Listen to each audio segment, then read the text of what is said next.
So yeah, and these are tulips. I think you've heard of tulips as well, and they bloom quite beautifully in the springtime. So we have these fields of tulips, well, almost everywhere. And these are bicycles. Of course, you know bicycles, but we transport ourselves not by car, but by bicycle. Whether we go to our work or to university or school or for shopping or to our family, we always use the bicycle. If, of course, the distance is not too far. And when there is a special event, you could see thousands of bicycles parked together. And I like this sort of, I show this often because it's quite peculiar, I think.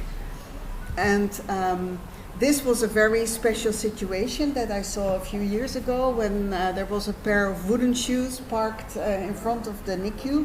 You also know, you've heard of wooden shoes, I think. And these belong to a dad of one of our patients. And, oh, sorry. And of course, he didn't take them in the NICU, but, and this is the NICU where I worked. I'm retired now. I just do research now, but I worked there for many, many years. So,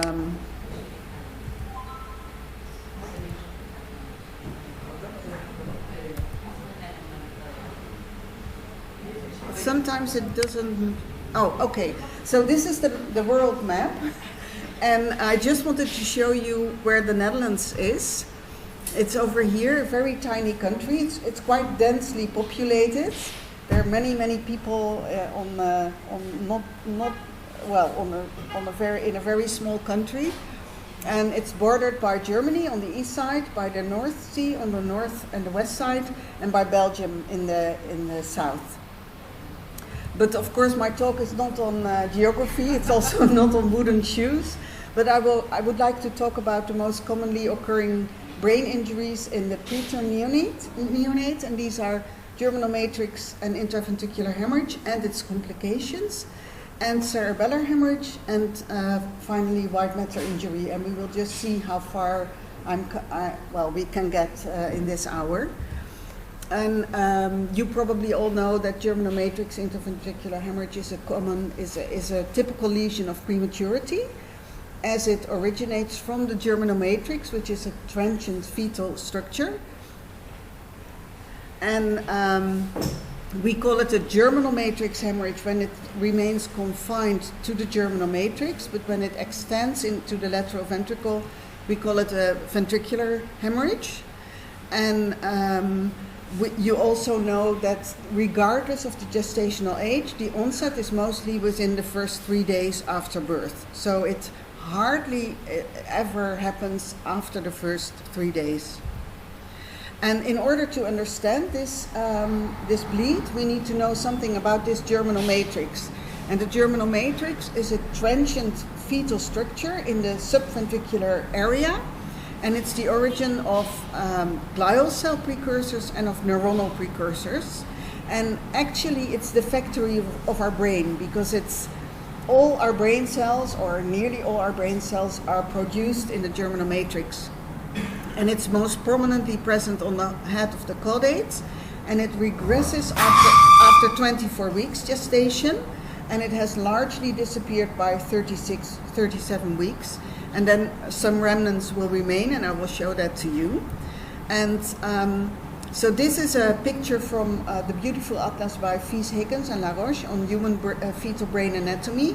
And this is a transection through the brain, a coronal transection where you see here the lateral ventricles, you see here the cortex, which is still very smooth at that age, and you see here the lining of the lateral ventricles, this very thick line. That is the germinal matrix. And from that germinal matrix, cells are proliferating there, and then they are transported to their final destination. So in a radial orientation, they are traveling towards the cortex, and also in a first tangential and then radial orientation, they travel towards the cortex and also to the deep gray matter. So they end there in the gray matter. And this is what is actually happening in this germinal matrix. Very interesting. It's populated by these neuronal precursor cells. and these precursor cells, they undergo division, and they divide into two identical clones. So one of these clones will travel to the cortex, and it uses a radial glial cell as its guidance, and the other clone remains in that subventricular layer. And that will then subsequently divide, again, into two identical clones, of which one goes to its final destination and the other remains in the subventricular layer. And this process goes on and on and on until 6 layers of the cortex have been formed in an inside-out orientation. So the oldest neurons, they end up in the most inner layer of the cortex, while the newest neurons, they end up in the upper layer of the cortex. And these 6 layers, they contain differentiated neurons at the end, towards the end of gestation. So this germinal matrix, we can see it very well on fetal MRI scans and also on preterm MRI scans as a band in the ventricular wall, which has the same intensity as the gray matter and has a very strong contrast with the CSF. Do you do a lot of MRI scans in your preterm babies? Yeah. So then you have seen that structure. So here is a T2 weighted scan, and on a T2 weighted scan the water, the CSF is very bright and the cortex is dark, of a 25-weeker, so a very, very young infant at a high ventricular level. So these are the lateral ventricles, this is the cavum septum pellucidum, this is the very smooth cortical surface over here, and this band in the lateral ventricle is the germinal matrix, and it has the same intensity as the cortex, as you can see over here. And then on a T1 weighted image, so the intensities are the other way around. So the cortex is of high intensity at this young age, and the white matter is of lower signal intensity. Then you see it as a high signal intensity structure. While when we look at a preterm infant who was scanned around term equivalent age, we don't see it anymore.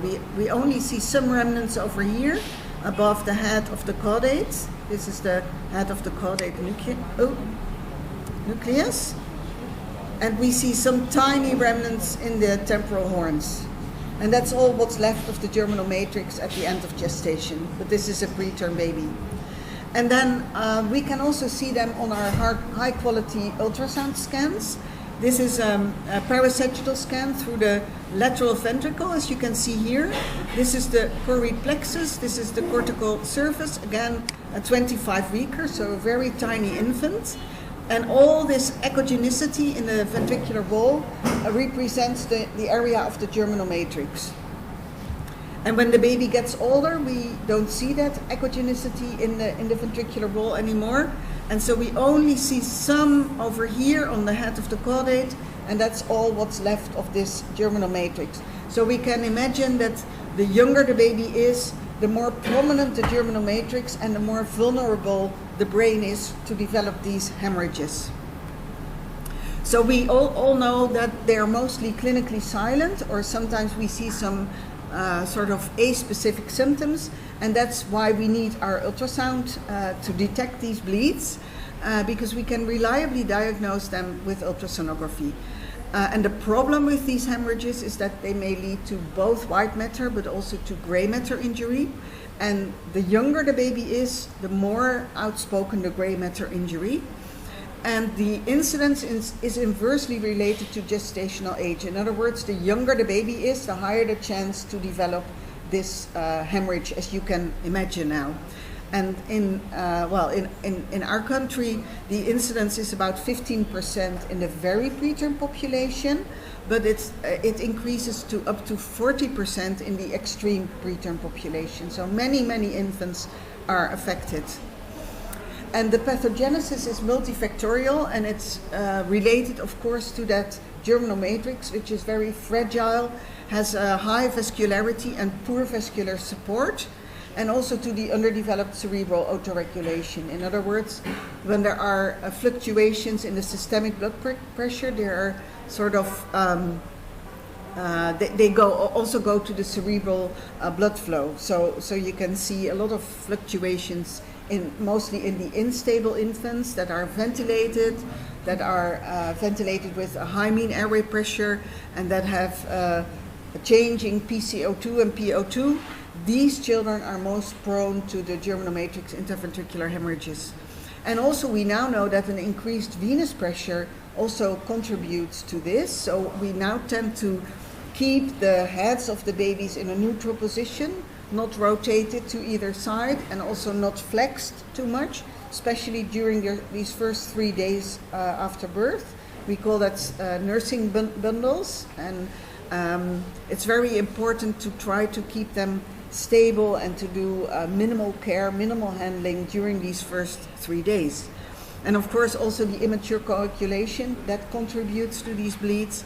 And there is also a tendency towards thinking that there is some sort of genetic venous anatomy, and some sort of venous anatomy contributes to these bleeds. The direction of the veins may contribute to the developing of these bleeds. And so we can acknowledge the risk factors that of course include prematurity, but also resuscitation, respiratory failure, and with needing mechanical ventilation, hyper and hypocapnia, infection, inflammatory process contributes to this, circulatory failure needing inotropic support, and rapid blood pressure fluctuations.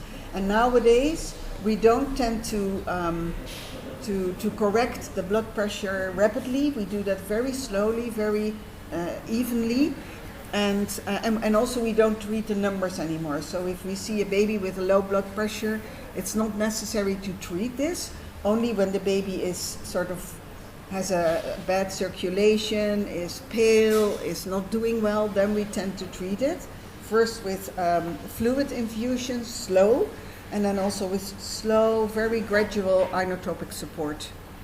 And also being outborn and needing a postnatal transport, regardless of the experience of the transport team, that also contributes to germanomatrix interventricular hemorrhage. And so, of course, we classify these bleeds, and we use the Volpi classification, but there are more classifications, of course. And the Volpi classification means that in a grade 1, there is the bleed remains confined to the germanomatrix. In a grade 2, there is an extension into the lateral ventricle, but less than 50% of the ventricle is filled with blood. And then in a grade 3, more than 50% of the ventricle is filled with blood, and this usually gives an acute distension. And in a grade 4, which we shouldn't call a grade 4 anymore because it's not an extension of the bleed into the parenchyma, but it's a venous infarction, and I will talk about that later.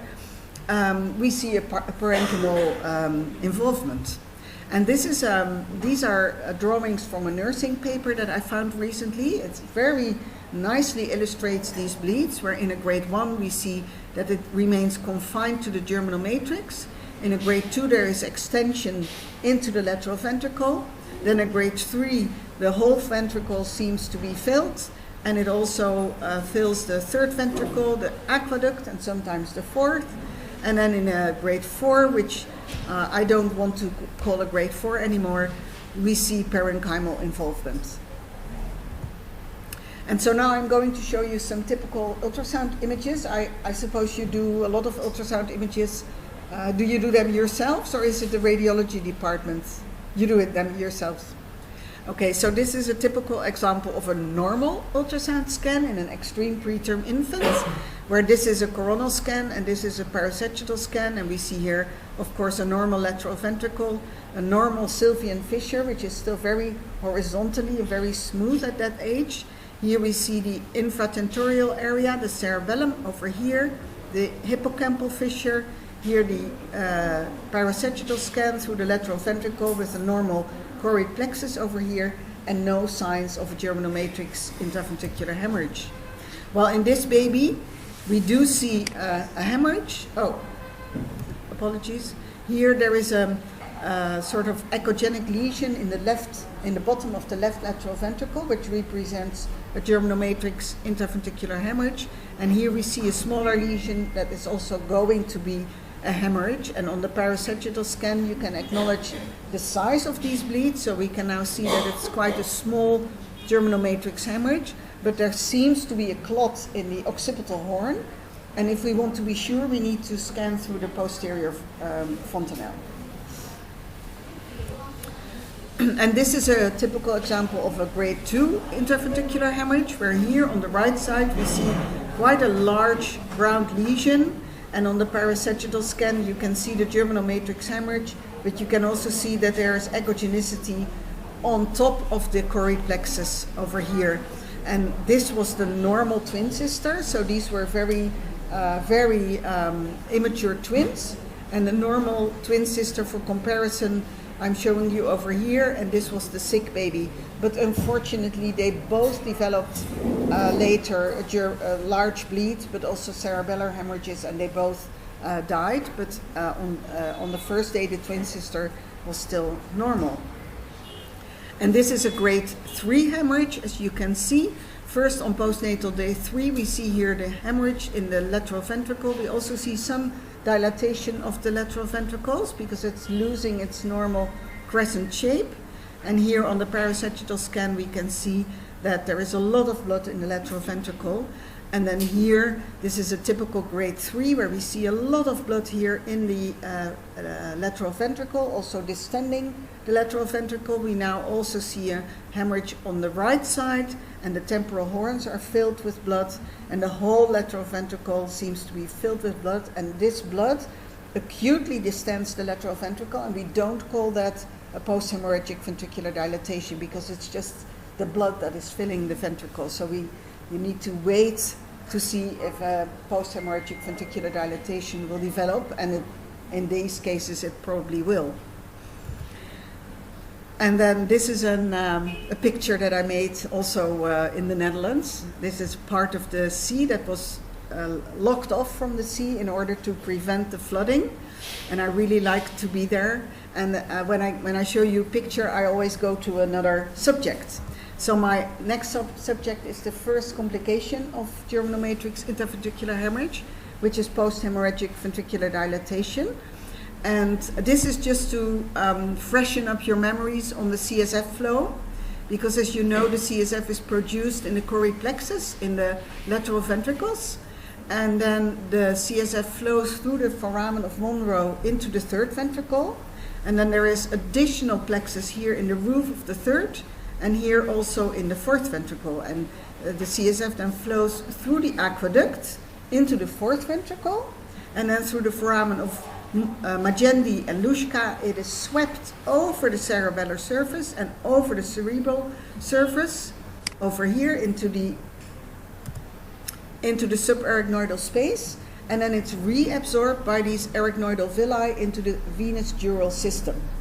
And so what happens in a post-hemorrhagic ventricular dilatation is, first, there is an outflow tract obstruction, so here either at the level of the foramen of Monro or at the fourth ventricular outflow level, it becomes obstructed by the clot, and then we talk about an internal or obstructive hydrocephalus. While when these arachnoidal villi become obstructed, we call it a communicating hydrocephalus or non-obstructive hydrocephalus, and both of these conditions generally co-occur. So in a preterm infant with a large bleed, this is a combination of these factors. And so how do we define this? As a ventricular enlargement above the 97th percentile for gestational age. And there are a lot of reference values available nowadays. So first of all, Malcolm Levine in the 70s already, he published reference values for the ventricular sizes. And recently the group in Utrecht and also the group by Terry Inder, they have published new reference values, and these extend to very tiny infants, but also over a longer period of time. So I now would recommend to use the reference values that were published later, just recently. And yeah? Oh, sorry. Okay. And we need to realize that these bleeds that they need time to develop. So the post-hemorrhagic ventricular dilatation. So it's not just a matter of hours, but it's a matter of weeks. So we need to follow these children up with ultrasound in order to see if this complication will occur. So it takes about 2 weeks, sometimes even up to 3 weeks. And we see it in about 25% of our infants with intraventricular hemorrhage. And the more severe the hemorrhage is, the higher the risk. And the problem again is that it may lead to quite severe white and gray matter injury. And that's why we tend to treat this condition quite early. And we need to realize that the ventricular dilatation precedes the excessive head growth and also precedes the neurological symptoms. So if we wait with our treatment until the baby's head is growing too fast, or until it has neurological symptoms, we are too late to prevent the gray and white matter injury. And recently there has been a beautiful paper written by Mohammed Aldi, who used to live and work here in Cairo. He now works in Boston. And the last author is Linda de Vries, who is a very well-known neonatal neurologist. And they have subdivided their patients with post-hemorrhagic ventricular dilatation in 3 risk groups, depending on the ventricular sizes. So the babies with ventricular sizes below the green line, they are low risk, and they should be in a NICU, and they should be followed up with ultrasound, and they should sort of, well, they should, but they deserve a term equivalent age MRI scan. While the babies between the green and the yellow line, they are at higher risk to need treatment, to need surgical treatment, so they should be transferred to a neurosurgical center.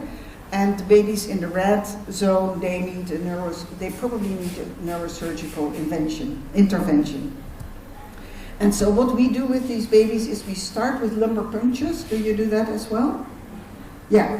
So we do like 2 to 3 lumbar punctures, and then we hope that we sort of stabilize the condition.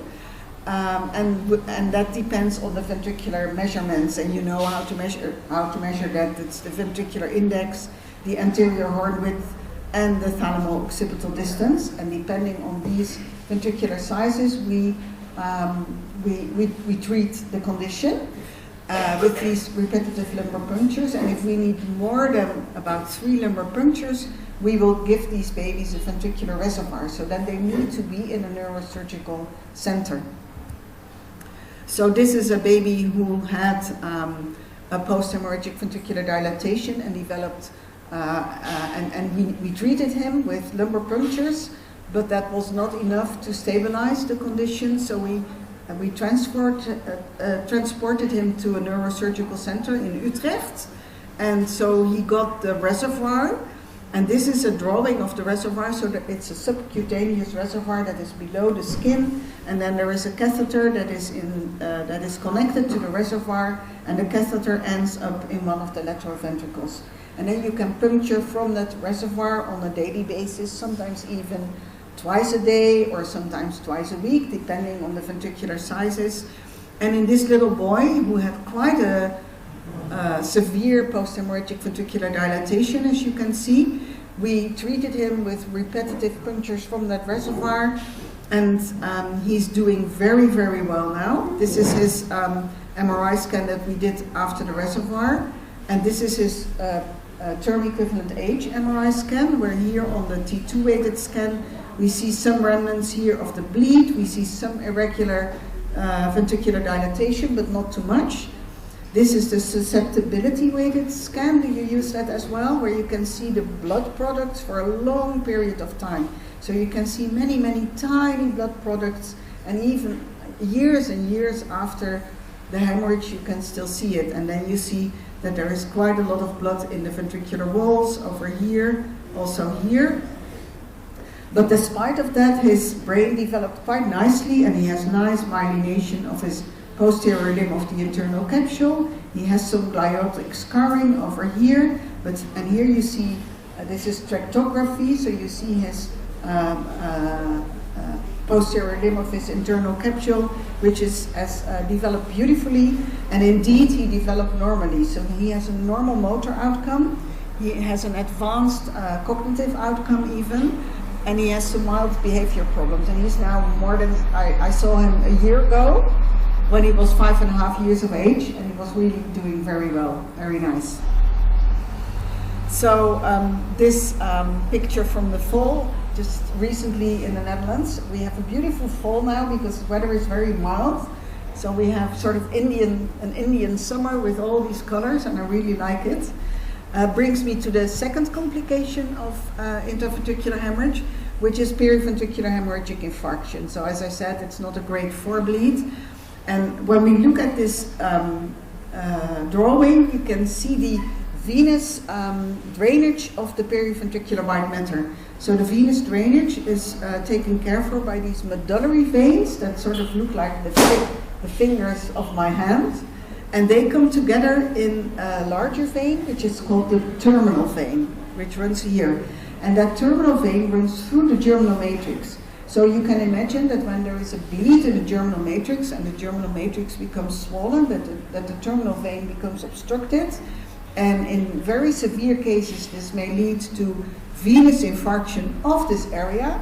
And in less severe cases, it may lead to a venous congestion, and that is mostly transient. So in the beginning, you may see some echogenicity, and when you follow these babies up, it will reside again. But in the most severe cases, you will see the echogenicity increasing and leading up to cystic lesions. So as I said, I don't call it a grade 4 anymore. And we know now that periventricular hemorrhagic infarction is associated with low gestational age and large bleeds. So in other words, the larger the hemorrhages are and the more immature the baby, the higher the chance to develop this complication. And this complication develops quite soon after the bleed. So just in a few hours, maximum of a few days, you can see this complication. Well, the post-hemorrhagic ventricular dilatation, as I said, needs some weeks to develop. So what we see is a unilateral echo density, which is sometimes sort of rounded, sometimes it's more triangular in shape, and sometimes you can actually see these veins, these congested veins.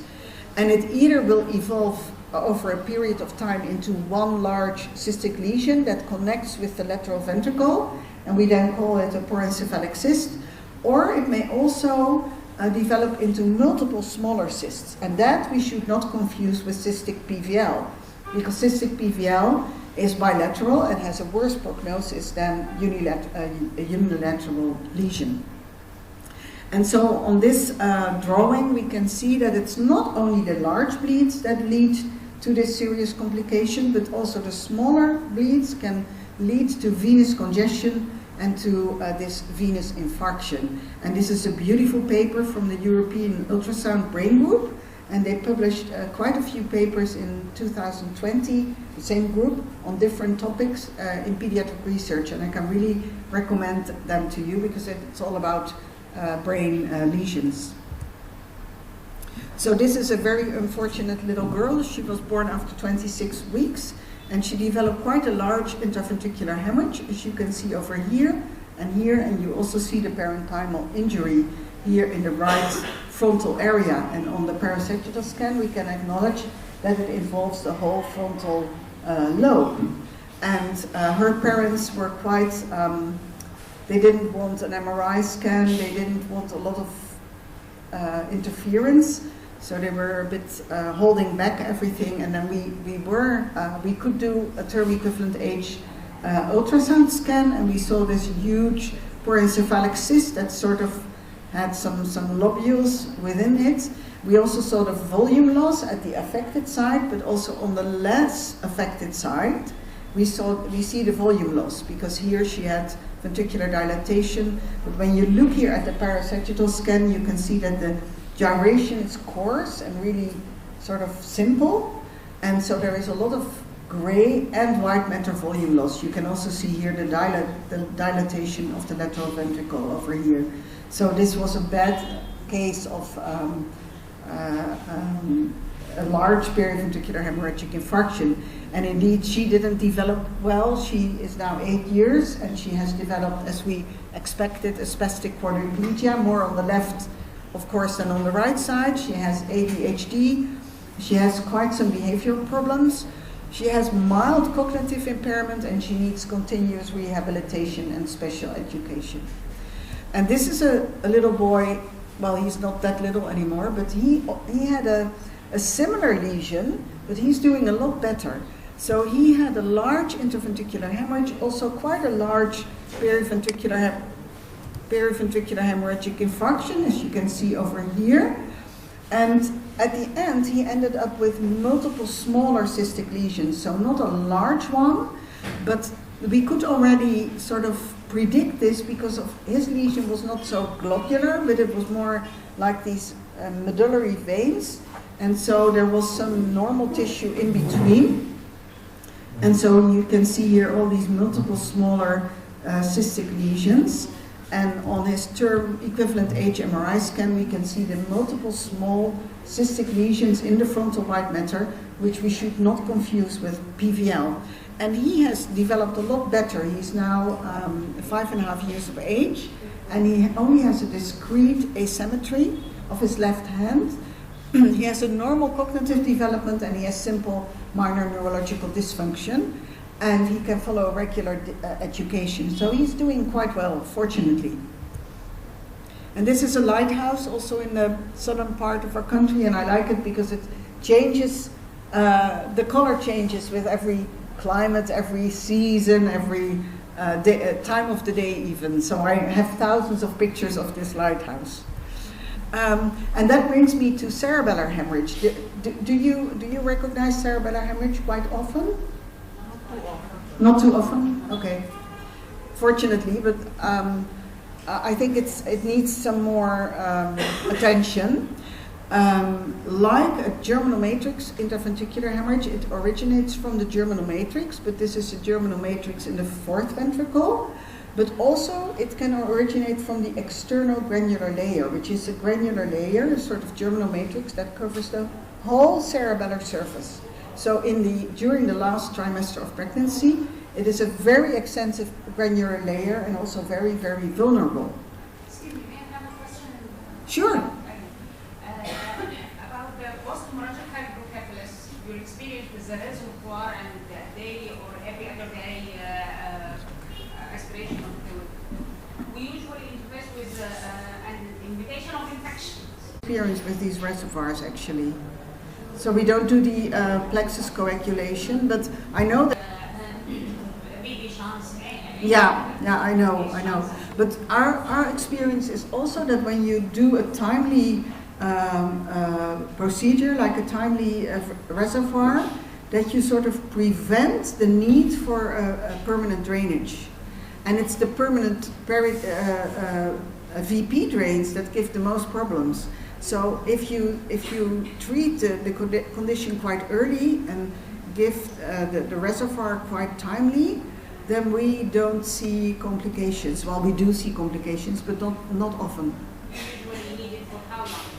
We leave it in there. The reservoir, will it stay for 2 months, 3 months? Sometimes we use it for a couple of weeks, and sometimes maybe for a month, but we don't take it out anymore, we leave it in there. So the little boy that I showed you, who is now 6 years of age, he still has the reservoir there. Yeah, and it's covered by hair and they don't notice. Yeah. So then we go back to the cerebellar hemorrhage, and we often see it in combination with supratentorial injury. So if you see a large interventricular hemorrhage, you need even to look for the cerebellar hemorrhage because you may often see it, and if you don't look for it, you may miss it, and it's important. And so in order to detect these hemorrhages, we need to scan through the mastoid fontanelle, and I will show that to you. If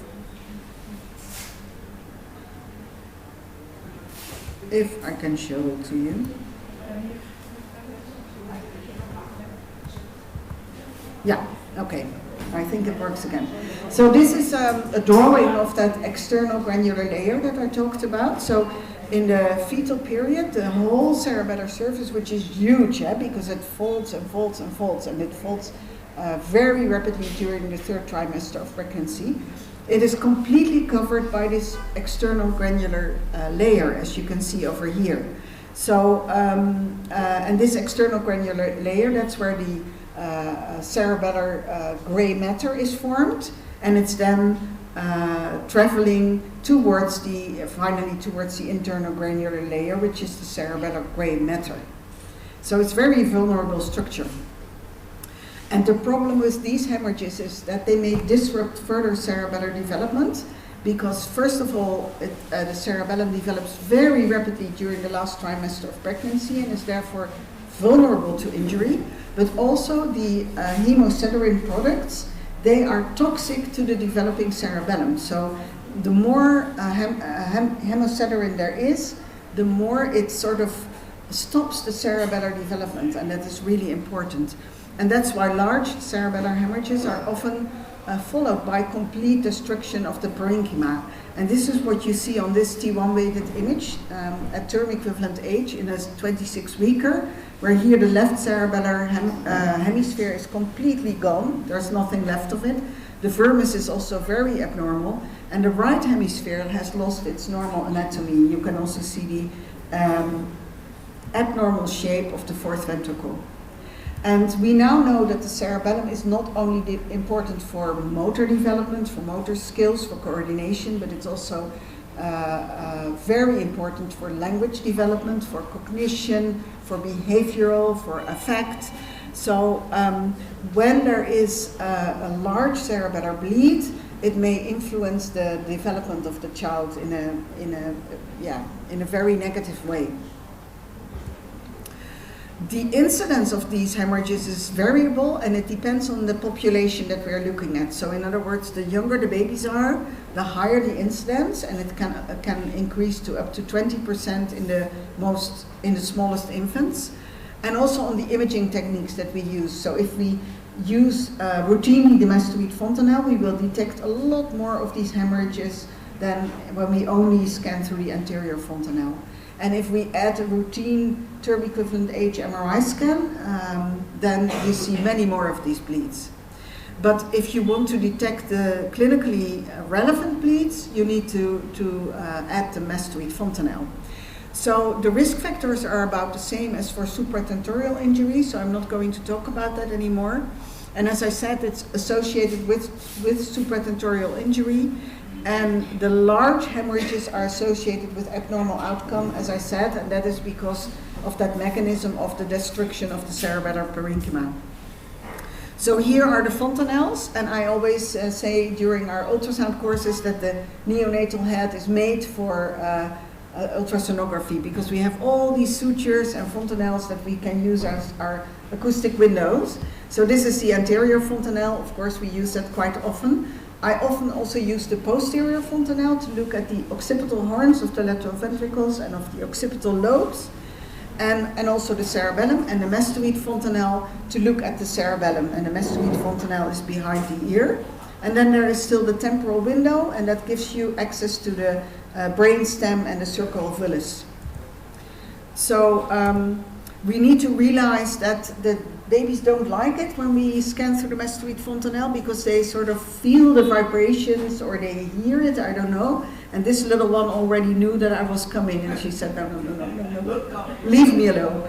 But so I always do it at the end of my examination, and I don't do it every time. So when you, for instance, when you perform ultrasound scans, several ones during the first week, I only do it once around the third day, and then I repeat it around the second week, and then around their discharge and at term equivalent age. So not any time, because they don't like it. And we recently introduced a classification for these bleeds, where in a grade 1 we only see very small punctate hemorrhages that are probably not very important for outcome. In a grade 2, we see hemorrhages that are larger than the punctate ones, but they're not that large, and they involve less than a third of the cerebellar hemisphere, and they often lead to cystic degeneration or to atrophy of the hemorrhage, of the hemisphere. And in a grade 3, we see a very large hemorrhage that involves more than a third of the parenchyma, and that often leads to complete destruction or atrophy. And so here again, a normal ultrasound scan in an extreme preterm infant, where in the very small infants you can already see the infratentorial structures through the anterior fontanelle. So here you see normal cerebellar hemispheres, a normal vermis. Here in the mid-sagittal plane, a normal vermis, which is of high echogenicity. And here also a normal hemisphere through the anterior fontanelle. And then when you scan through the mastoid fontanelle, you see here both cerebellar hemispheres. The one that is closest to the transducer is always depicted better than the one that is further away from the transducer. Here you see the vermis. Here you see the temporal lobes of the supratutorial brain. And here you see the choroid plexus and the temporal horns. And this is in an axial plane where you also see beautifully the cerebellar parenchyma and here the fourth ventricle.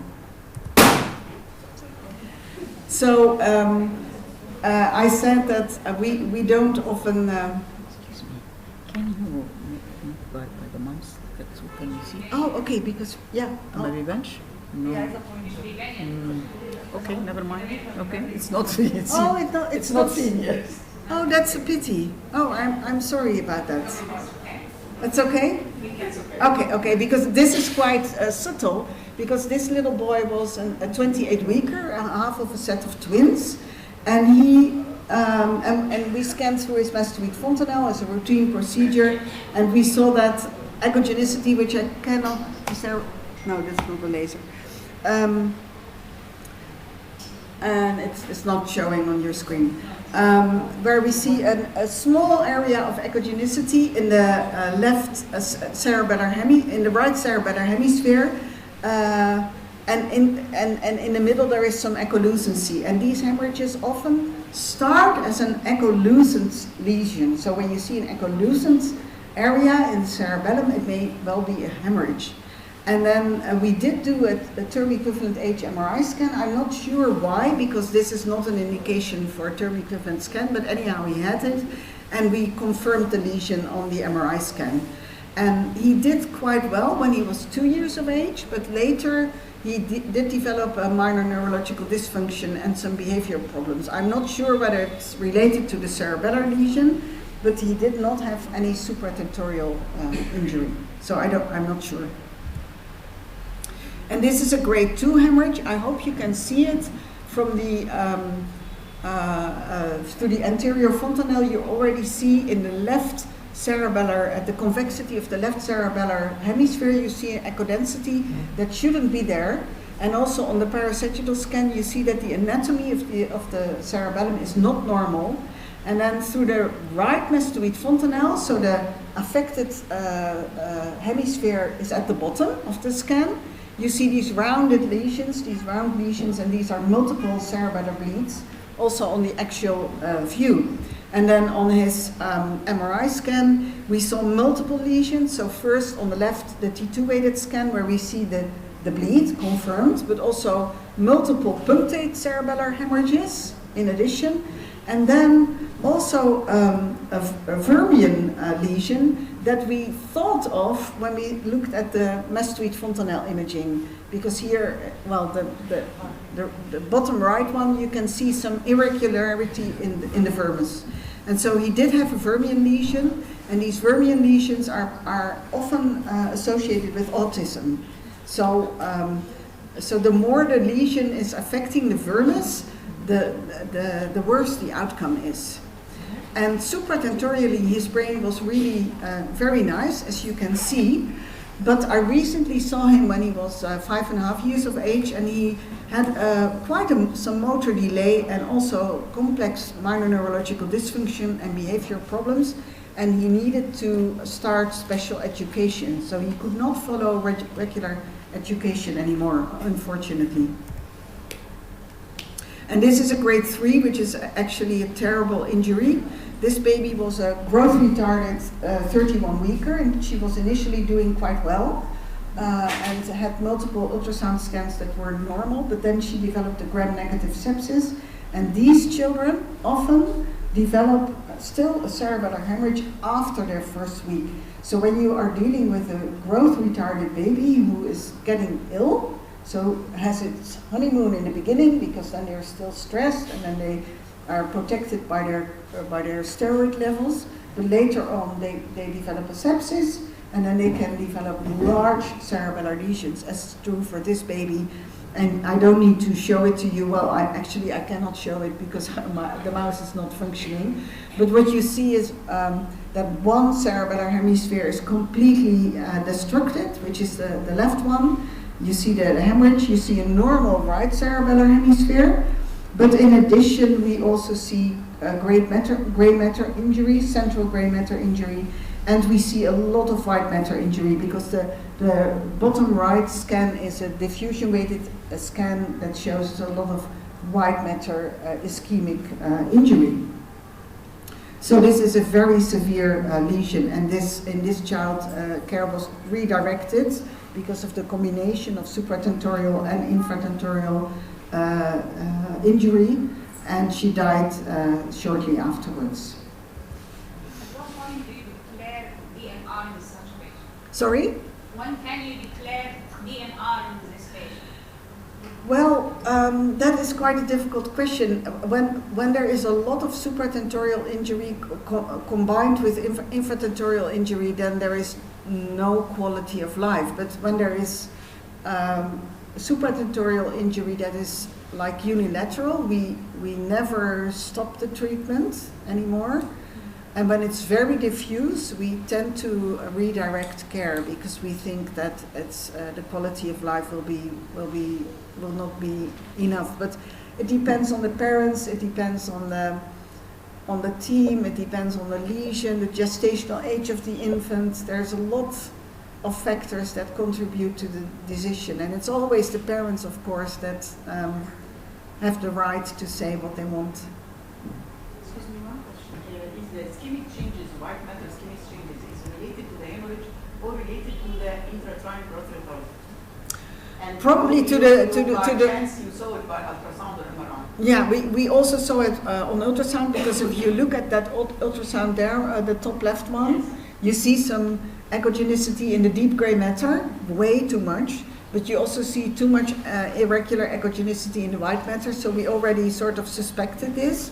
And then on the MRI scan, this was all ischemic. I think it's the combination of the growth retardation and the infection, the sepsis. So this river, which runs actually through the city where I live and work, brings me to my last topic, last but not least, white matter injury. And you know that this is the most frequently occurring injury in the preterm baby. And we see it in up to 50% of our extreme preterm population. And the cystic forms of white matter injury that we used to call cystic PVL are nowadays rare. Fortunately, we don't see it often anymore. But the non-cystic forms are much more common now. And they are associated with cognitive problems and motor and behavioral deficits. So they're serious, although they are subtle, but they're serious problem. And the pathogenesis is again multifactorial, and it's related to the underdeveloped cerebral autoregulation, and also to these many PCO2 and PO2 changes that we see so often in our ventilated babies, and to the so-called arterial border zones. And if you look at this picture that was already published in the late 60s by Van den Berg, you see that there are long arteries that come from the cortex and penetrate into the white matter. And then there are also short arteries that come from the ventricular wall and penetrate into the periventricular white matter. But in the immature situation, they don't touch each other yet. So there is a border zone between these arteries that is relatively under-vascularized. So that is very vulnerable to injury. And in addition, this area, this immature white matter, is populated by so-called pre-myelinating oligodendrocytes. And these pre-myelinating oligodendrocytes are abundantly present in the immature white matter, and they are very vulnerable to injury. So this is the lineage of this oligodendrocyte maturation, where it starts with the progenitor. and then it matures onto the so-called pre-myelinating oligodendrocyte that is so abundantly present in our preterm infants. And when there is injury to that area, then this stage cannot mature further. So it cannot mature to the immature oligodendrocyte and to the mature oligodendrocyte, and these two are capable of myelination.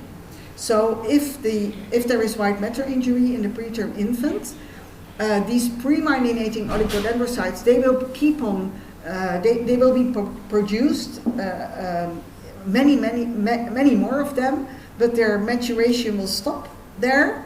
And so there is hypomyelination in these babies, and we also call it dysmaturation because the maturation doesn't go further, unfortunately. So we nowadays recognize 3 different stages. First of all, the macroscopic cystic stages of PVL that we used to see with the macroscopic lesions that you can see on your ultrasound scans, and that we don't see, well, we hardly see it anymore. Then there is the microscopic lesions that are the punctate white matter lesions, and there are microscopic necrotic lesions, and you can recognize them on ultrasound scans, but a lot better on MRI scans, these very tiny white dots in the white matter on T1 weighted images. And then there is the more global, diffuse white matter injury. There is no necrosis, but it's more diffuse gliosis. And these two more moderate lesions, they lead to hypomyelination and to dysmaturation. So these are the babies that have a develop a cognitive impairment, also motor behavior problems. These are babies that are really affected quite seriously. And so my colleague Linda de Vries, I don't know if you heard of her, probably you did. She introduced the classification for white matter injury in the previous century, and it first starts with inhomogeneous abnormal periventricular echogenicities, and they either disappear again or they evolve into cystic lesions. And fortunately, as I said, nowadays the cystic stages are rare. And when it evolves into more extensive lesions, we call it a grade 3 PVL. And when it involves the deep white matter, so also the subcortical white matter, we call it a grade 4. And I've never seen it since like 10 or 11 years, fortunately, anymore. So this is a typical example of a grade 1 white matter injury, where this is also a growth retarded baby with lung hypoplasia and an IRDS. And he had this inhomogeneous echogenicity in the parietal white matter. And then he did not develop cystic lesions, but at the end, at term equivalent age, we saw the white matter volume loss. Because what do we see then? We see the wide subarachnoidal spaces. We see somewhat coarse, simple gyration. And you see that also the lateral ventricles become a bit dilated with some irregular dilatation, and sometimes you also see thinning of the corpus callosum. And this is white matter volume loss, and these babies often develop cognitive problems.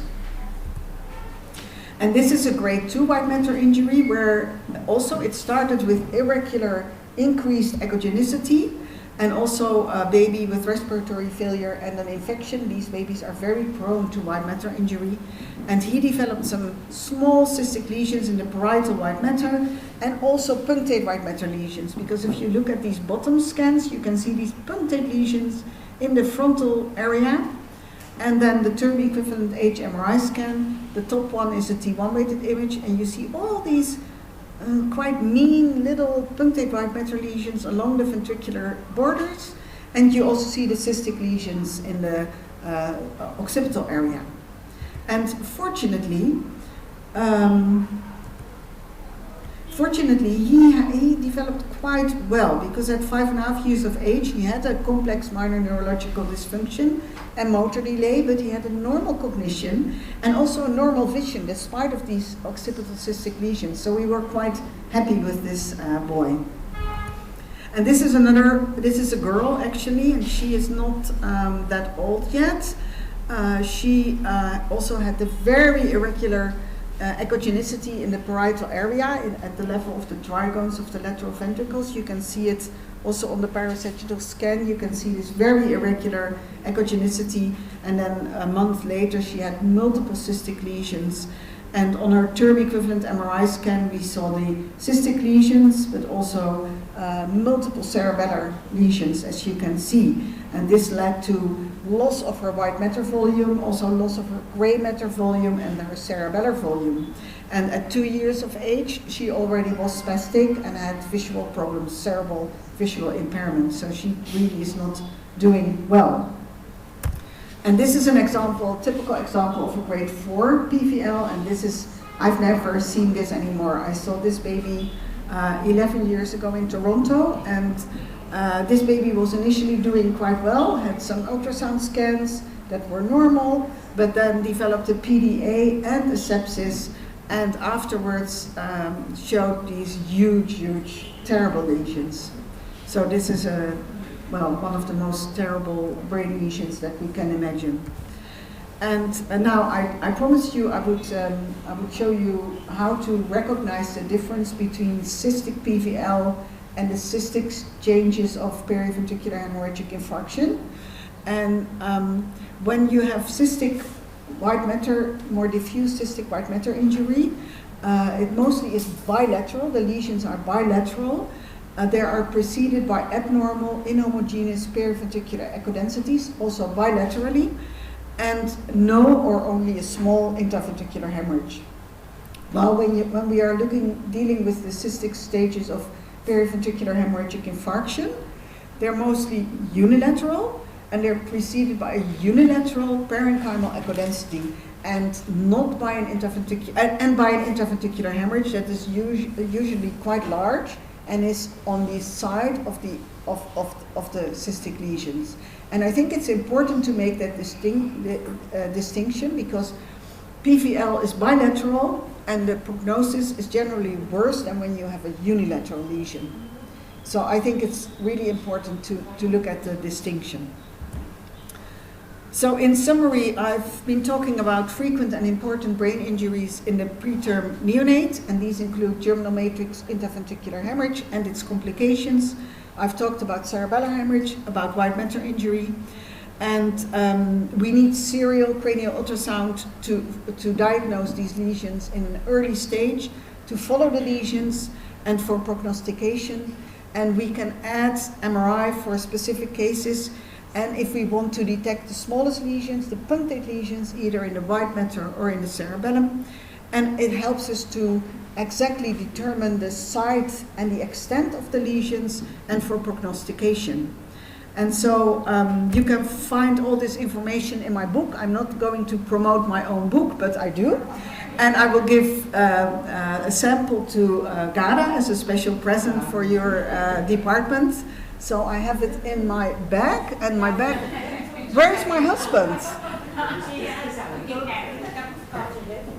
He had a cup of coffee and he took my bags with the presents. Okay, well then I don't know, I will find you back. And I also would like to ask your attention for the Newborn Brain Society. I'm quite an active member of it. It's a worldwide society. You are a member?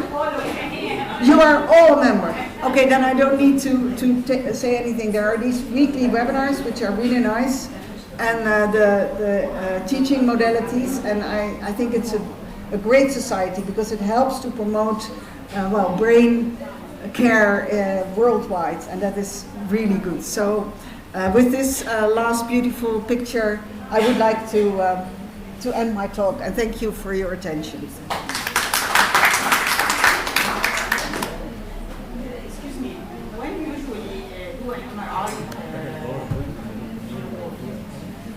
Yeah, okay. After the shot, after 1 month, or Yeah. after 2 months of Shall I take the mic?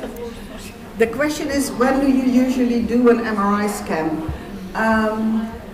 Mostly we mostly do it at term equivalent age, unless you have a very unstable or very sick baby and you sort of think about redirection of care and you want to confirm the lesions with MRI, then we do it before term equivalent age. But mostly in a preterm baby, We do it at term equivalent age because it gives you a lot of information about the lesion, the end stages of the lesions, but also about the maturation of the brain, the myelination, the development of the posterior limb of the internal capsule, and it helps us a lot for prognostication. So we tend to have the baby back for 1 day because we don't need to keep them until term equivalent age. So they're discharged and they come back for 1 day or for half a day. We do it for with a feed and sleep method. We don't sedate the babies anymore. So they're fed, they're bundled up, and they sleep, and then we do the MRI scan. So they immediately after the scan they can go home again.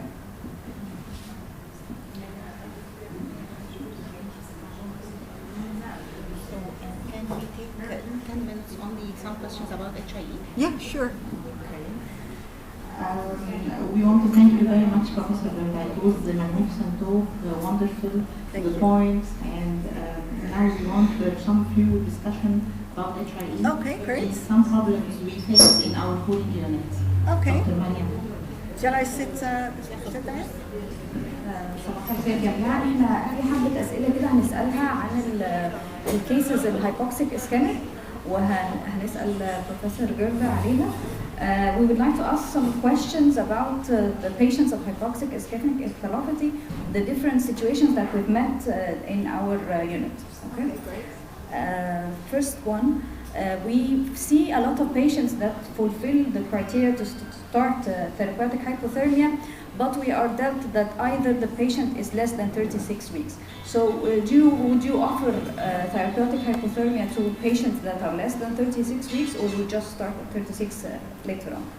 Yeah, well, that's a very good question, I think, because we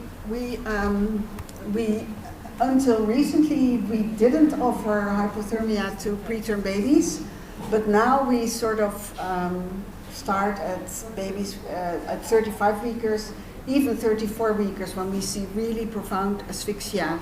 And because we have now so much experience with HIE and with hypothermia, that the problems that we are facing are not as much anymore as it was in the beginning. So we don't see the circulatory problems so often anymore. We know how to deal with the electrolytes, with the feeding, etc. So nowadays we tend to decrease the border for hypothermia, and also there is a new protocol starting in the Netherlands and Belgium. We have a neonatal neurology working group in the Netherlands and Belgium where all the NICUs are represented, and we are lowering the age for hypothermia. Up to 34 weeks? Yes, yeah, down to 34. Yes, yeah. My next question is the weight. We had a specific weight that we should start the therapeutic hypothermia. So if you go down to 34 weeks, you also which weight would you go down to?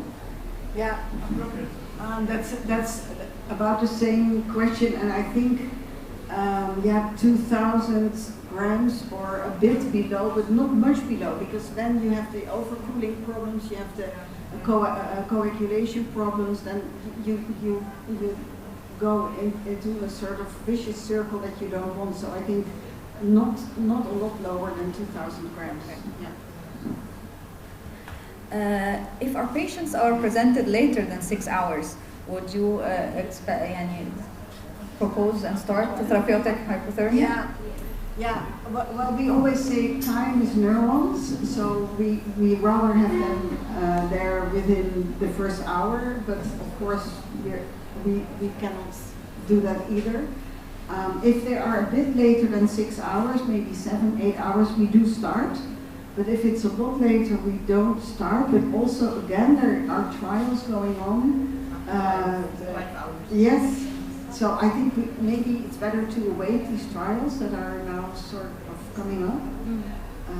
I'm not so sure about this. I sort of stretch the time. My colleagues also do, but we don't have any guidelines for that yet. Okay.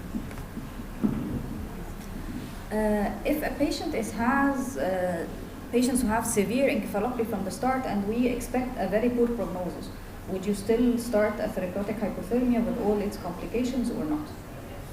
Yeah, mostly we do because we give the patient the benefit of the doubt. So I think it's really difficult within 6 hours to know what the prognosis is, because sometimes they do recover after these 6 hours, and then I think we should give them the chance to recover fully and help them with hypothermia. But we are quite deliberate in redirection of care. So if we see during the course of the hypothermia that the brain injury is terrible and that there is a multi-organ failure, then later we can also sort of stop the treatment. And I don't know whether that's also true for your setting, whether you can stop treatment even after the first day.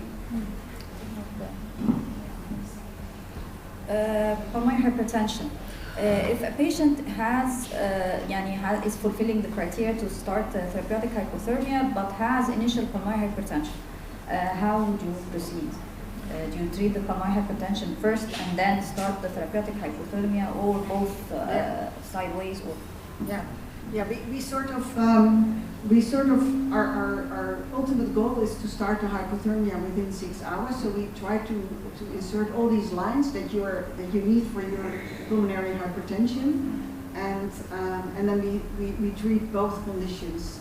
So we really think the brain is extremely important, and then we treat the pulmonary hypertension and we do start the hypothermia. But it's difficult because if you have a really compromised baby with a lot of pulmonary problems and circulatory problems, and you don't have these lines, it's sometimes very difficult. Sometimes we have the baby, we are giving for example, of course we don't have nitric oxide. However, we start, for example, Merinone, we start sildenafil, and we are trying to improve, and the lung fields are already, it's purely pulmonary hypertension, and we are on 100% oxygen, and still the baby is not well saturated. In this condition, I think it will be harmful to start cooling because I will intensify the pulmonary hypertension. Yeah, I completely understand. What we do is we sort of try to transport the baby then to an ECMO center. We don't have no. Yeah, I understand. So then that's a different situation, because also we do have the NO, so we do give a lot of nitric oxide to these children, and they tend to improve quite fast with that. Yeah. And if the pulmonary hypertension develops during the therapeutic hypothermia, do you treat and proceed, or would you stop? Yeah, well, we rarely stop hypothermia. So when we start, we go on until the third day. However, what I said, if the prognosis is so terrible that we think it's more, that it's useless what we are doing, then we may discontinue the treatment. Okay. And when the baby has a lot of complications, we try to continue. But again, it's easier for me to say that because we do have the nitric oxide. We could send the patient to a ECMO center, so that's easier because then they're still quite often, they improve.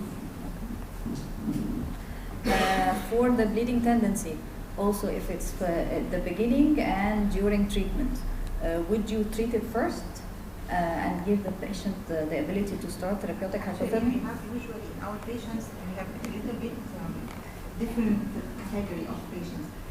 Many of our patients, they are HIE together with sepsis. And usually, I felt this because I had several discussions with experts with HIE, and we in our unit we find bleeding tendency more than any other patient. It's common to have a baby with HIE and PT and PPT severely prolonged before starting cooling, so it's not due to cooling. It's from the start. Do you face these cases also, or? Well, of course we see that babies with the GBS sepsis and other severe sepsis, they can have severe bleeding problems, and then they have problems before we start the the therapeutic hypothermia. But then generally you can sort of try to correct that quite fast. So we correct the bleeding, yes, and then we also start the hypothermia. Yeah, mostly we do start, and we try to treat all the complications at the same time, but these are very, very sick and intensive babies. Yeah. Okay. And these are mainly our patients. We faced the patient. We had a baby with during cooling. He had already a bad bleeding profile. He has sepsis also, and we gave plasma, and usually we decrease the temperature not to 34. We decrease to 35. Okay. And until we correct the bleeding, Yes. the coagulation profile, and then we decrease to between 33 and 34. We did this, but during the course of the hypothermia, he had overpulmonary hemorrhage, severe. Even after giving plasma, it's not improving, and of course with high frequency ventilation, with elevation of the main airway, and all the tools. In this condition, we stopped. Yeah. actually. Yeah. Yeah, I would have stopped also because you will lose the baby then. Yeah. Yeah, of course. As for sepsis per se, is it a contraindication to start therapeutic hypothermia? No. No, we treat the sepsis and we do the hypothermia. Yeah. Oh yeah. Now we're faced with patients that are diagnosed with mild to moderate encephalopathy.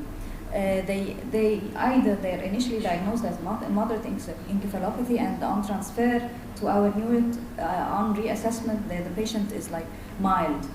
This patient, he has two categories. What would you do with this? Yeah, we don't treat them. Of course we observe them, but we don't continue to hypothermia. So if they are announced by the other team or the other pediatrician that they are sick and that they need hypothermia, and that during the transportation they improve, they wake up and they have a normal AEEG, because we also do the amplitude integrated EEG, and if we see that this is normalizing, then we don't start the treatment, because I think it's a very intensive treatment and also very stressful for the baby, for the parents. So then we without complications also. yeah. So we then tend not to start the treatment. So in this case, these scenarios, you put an amplitude EEG to confirm if he has an infection or not. Okay. Patients who are moderate encephalopathy, and then during therapeutic hypothermia, during the first 24 hours after we started, the conscious level improved, the tone improved. Would you continue the whole 72 hours, or you would stop it earlier than this? No, we always finish the course. So we always continue. we always continue. We find the baby, a full-term baby, he's playing. Yeah.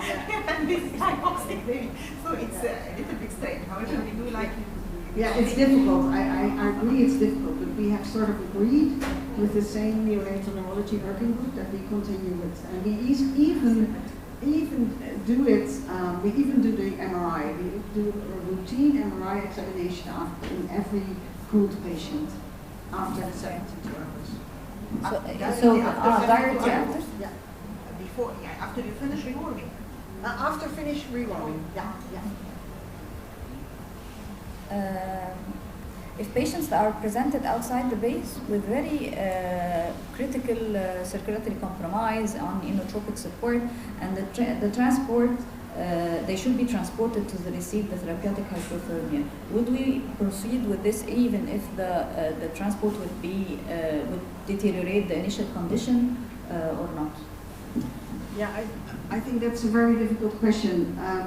As I explained when we were in your office, we have specialized transport teams. So we have a neonatologist and an NICU nurse and an ambulance nurse who transport the patient. So sort of we can start treatment already over there. But when the baby is really ill and when we think it cannot survive the transportation, or when we think the prognosis is really bad, we leave it there, because then it's just a matter of giving the parents the time to say goodbye to their baby and to hug their baby instead of traveling with the baby. So sometimes we leave patients at the other hospital, the referring hospital, but not often. No. That was my last question. Okay. Thank you very much. Beautiful slide. Thank you, dear Professor. And we were delighted to having you with us. And we thank you very much for your time and for your presentation. And we hope to meet you another time in our hospital. Okay, well, thank you so much. And where's my husband? Do you want to take it? I want to give you your picture. We want to have a picture of what me you where? Very nice. Okay.